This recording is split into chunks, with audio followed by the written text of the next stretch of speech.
All right, 2022 Nissan Armada. It's not all new. 2021 was all new. There are a few features, however, with the 2022 model that we'll go over. Let's go for a drive. I'll try to give you my best driving impressions. After that, we'll take a look at the interior. Under the hood, obviously, that's a podcast. Under the hood, obviously, is the 5.6 liter V8, naturally aspirated, and behind me, including the passenger seat, room for 8. Let's go for a drive.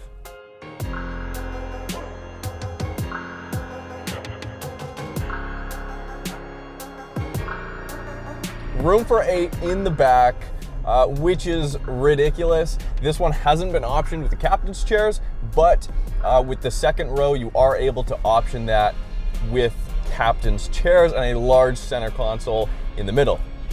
We are driving the Platinum today, so keep that in mind as far as all the features that I'm about to go over. But standard, of course, under the hood, like I mentioned, 5.6 liter naturally aspirated V8, 400 horsepower, 413 pound-feet of torque. So unlike a vehicle like the Ford Expedition, which offers a twin-turbo V6, of course, Ford's infamous for EcoBoost, this is still big old naturally aspirated V8, so no waiting for turbos to spool up, and just instant torque, even with an SUV that weighs just about 6,000 pounds here. 0 to 60 is done in 5.8 seconds. Of course, that V8's paired with a 7-speed automatic transmission. Right off the bat, you guys, incredibly smooth and crisp shifts from the 7-speed. I don't know if this is the same transmission or a different tranny that's in the Frontier that I just drove recently, but this transmission shifts far smoother than that gearbox, and it just feels better paired with the V8 here than with that V6. It knows what gear to be in at any point in time, and even if you're below 2,000 RPM, there are gobs and gobs of torque. Of course, with that torque comes not so great fuel economy here, which you'd expect. You're not buying an 8-passenger, 3-row SUV to save fuel. That's not what you're buying this for. It gets an average of 15 liters per 100 kilometers, which actually works out to 15 miles per gallon. Speaking of the power band, actually we'll just do a quick 0 to 60 run here. All right, 400 horsepower, let's go. Huge amount of nose lift right off the gate, right out the gate. Peak power is at 5,200 RPM. And peak torque is at 4,000 RPM. So that peak power is actually pushed 600 RPM sooner for this new generation Armada, which isn't something most people will notice. I mean, this isn't a vehicle that you're sitting at the top of the power band very often, but just know that when you need it, that power is there. And of course, with a towing capacity of 8,500 pounds, yeah, you might be up at redline occasionally. That might actually happen. There's a nice growl that comes from the V8. They have, for this new generation, gone ahead and put thicker glass and a little bit more sound deadening, or at least they've made the acoustics of the glass so that there's less road noise, but there's still a nice V8 hum. I don't know about you guys, but when I drive a V8, even in a big, incredibly large application like the Armada, I want a little bit of that grunt to come through. I want to know, without having to look at the tach, kind of roughly where the revs are and kind of what the engine's doing. So you really begin to feel that power and torque above 4,000 RPM. It is incredible. Honestly, I was not expecting this. It kind of begs you to be above 4,000 RPM, and it makes sense. That's where peak torque is, and then of course peak power is 1,200 RPM later. So it feels like, and I don't actually know if it has variable valve timing or variable cam timing, but that's what it feels like. Despite the fact that below 3, you still have plenty of torque for everyday driving, it really wakes up above 4. Starting price here, $71,000 Canadian. This Platinum model, as tested here in Canada, $80,000 Canadian. Not cheap. And this is not, of course, an Infinity. The equivalent would be the QX80, which is basically the same vehicle underneath. It's got the same engine, same dimensions, just a few extra features, which I'm not really going to get into.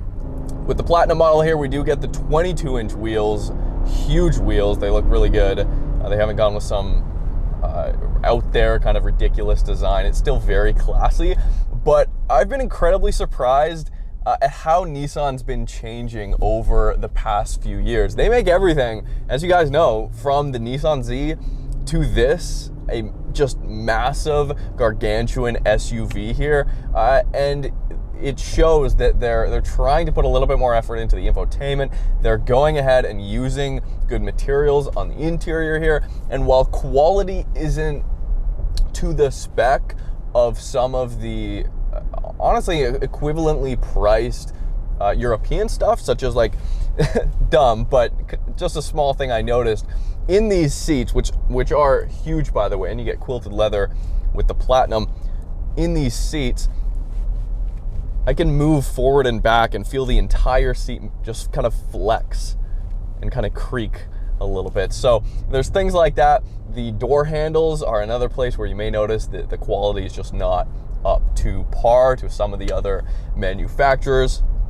Seating position is good.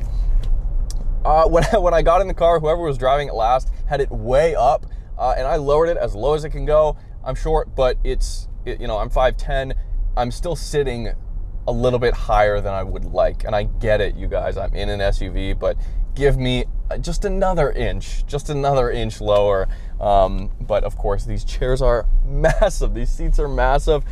Side bolsters are definitely there. They're incredibly wide and they're not adjustable. You can't adjust them inwards or outwards. Definitely shall we say, American-sized seats here, which I'm happy to report, but the thigh bolsters, there are none. It's non-existent, which twofold make it both easier to get in and out of the vehicle, but also they just don't make it as they don't hug you as much as you maybe would like. They are very, very comfortable though, incredibly comfortable. Suspension here, we have twin tube dampers all the way around. We've got double wishbone independent suspension, which frankly here is a must.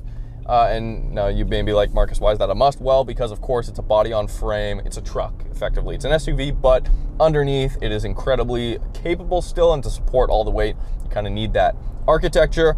And so those twin tube dampers combined with independent suspension really give it a nice ride. It's a comfortable ride. This one does not have auto leveling suspension, whereas the Infiniti QX80, just as an example of one of the features it does have that.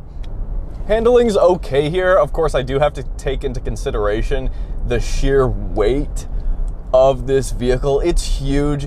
It handles well for what it is. I'm not expecting much out of it. Do not expect precision handling here. There's quite a bit of body roll, and the steering doesn't provide incredible feedback. Definitely not even compared to some other smaller SUVs I've driven, but it works. Obviously, four-wheel drive. It's got limited slip differentials front and rear. And in normal driving conditions, it will be sending most of the torque, if not all, to the rear. And it is able to send up to 50% to those front wheels when necessary, especially over here when we look at the controller here, when we're in automatic mode.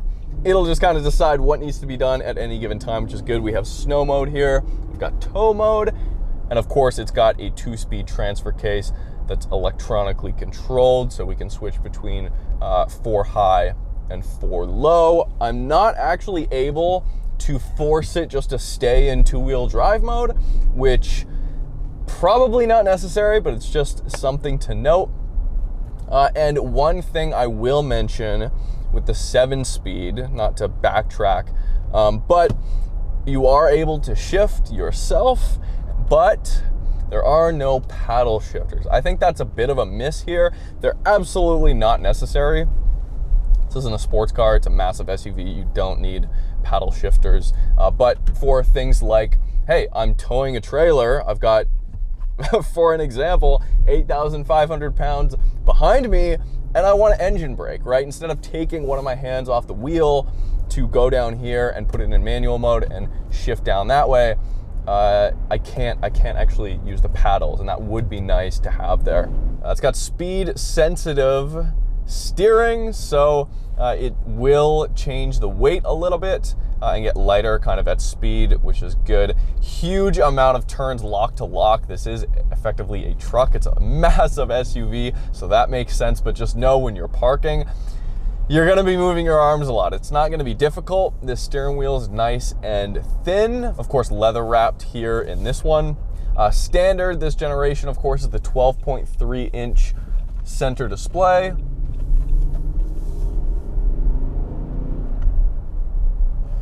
Here in the gauge cluster, we do have 2 analog gauges and a 7-inch center display there, which of course you can control on the left side of the steering wheel here. So what you don't have, which at this price point honestly is a big miss, and of course maybe this is because Nissan hasn't gone to a fully digital gauge cluster here, but you aren't able to set navigation on this screen. My guess is it's just not high enough resolution, although it does look pretty crisp, or it's just not connected in that way, just period, flat out. So that's not an option, unfortunately. What do we have? Of course, we have leather door inserts here. This is standard. Lots of stitching around. We kind of have this pulled leather effect on the bottom here. I've seen this in a few Infiniti products before, the Q60 as well. I'm not the biggest fan of visually, but I get what they're going for, especially combined with the wood trim here. It's going for that a little bit more classy kind of look, and honestly, it's kind of encroaching on the Infiniti brand, in my opinion here. I have yet to sit in a QX60, but I can't imagine it's too much different as far as materials go.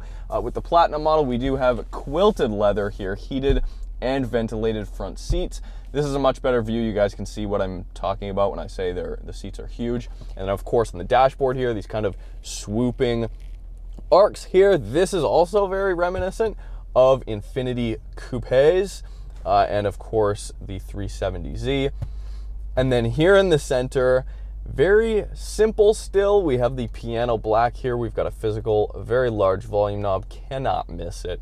12.3-inch display here. I have no idea why it's tilted the way it is. I suppose it's a little bit easier for touching, but visually speaking, it should be, in my opinion, tilted the same angle as it is down here. And then of course you've got your climate control, you've got your heated, ventilated seat controls here, the heated steering wheel control, because this is the Platinum model. Where is it? Can you guys see it? I don't see it. I'm looking around here, I don't see it. That's because it's hiding down here. I think that's a little bit of a strange position for the heated steering wheel control. I get that they weren't able to put it on the steering wheel because of course they want to standardize that, and the heated steering wheel option is, yeah, just that, an option. So they don't want to have just an empty button on the steering wheel. So I get that, they just kind of threw it there. And then down here, you do have hidden away, which I like. That's where your wireless phone charger is. And then this little symbol here marks that, yes, in fact, it is charging. We've got USB-C, a normal USB, and then of course you have your trailer brake control here. That's new for this generation. And here, like I mentioned, here a little bit raised up, you've got, of course, easier ways to just access your audio, your menu, your main menu and stuff. This menu is customizable as well. If I go to map, use the touch screen, very responsive. You can make this full screen, which does make things a little bit easier. Very responsive. Of course, Android Auto and Apple CarPlay are standard here, which is nice. You do also, this isn't standard, but you get illuminated cup holders here, which are fine. I'm not sure if they're necessary. They might be, but of course this closes up. Center console is rather large. You have a 120 volt power supply down there, up to 400 watts of power with this removable tray. And then you can open up this center console from the rear, which is kind of handy. And then second row here. So as I mentioned, you can get it spec'd with captain's chairs with a large center console here. And then we do have TVs back here. This is very exciting. I don't know if you guys can see me in the reflection there, but you've got an HDMI port and USB. So Xbox 360, anyone? Not sure how high the resolution is, but that's a possibility. Of course, it comes with headphones. Haven't been able to test those out. We've got heated seats back here, not cooled. And then of course you've got your climate control back here as well. Very comfortable seats. They are not reclinable. That is a lie. They are reclinable. Did you hear the inflection in my voice? How reclinable? Wow, very, very reclinable. Oh, I can get used to this. I really do wish, and maybe this is the fact that this isn't actually, I'm not sitting in the captain's chairs, but I do wish that there was a little bit more bolstering here, something to kind of separate the seats a little bit. It is very much just a flat bench, even though, as is with the front seats, incredibly comfortable, especially on your back. One thing you're not able to spec in the Armada, which is worthy to note though, is like a moonroof of some kind, a very large glass ceiling. I feel like for this price point, maybe it's not to be expected, but it's absolutely worthy to note. And again, once I get into the competition, we'll see what the differences are there. One last thing, you guys can see how incredibly far out this rear bumper juts out from the back here. New for 2022. This was not on the 2021 model. Power folding third row seats here. Let's try it out. Do I have to hold it? No, that's good.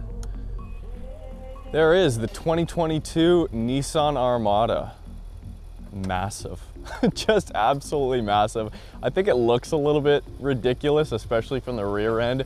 This just cartoonish looking rear glass that wraps around the wing on there. I don't mind. A little bit of chrome, not overly done here, which is nice. Huge LED taillights, and of course, like I mentioned, that rear bumper that sticks out so much. But hopefully you guys enjoyed it. Let me know what you guys think in the comments below. I'll be back very soon with the Denali and Ford Expedition if you're interested in these types of vehicles. See you next time.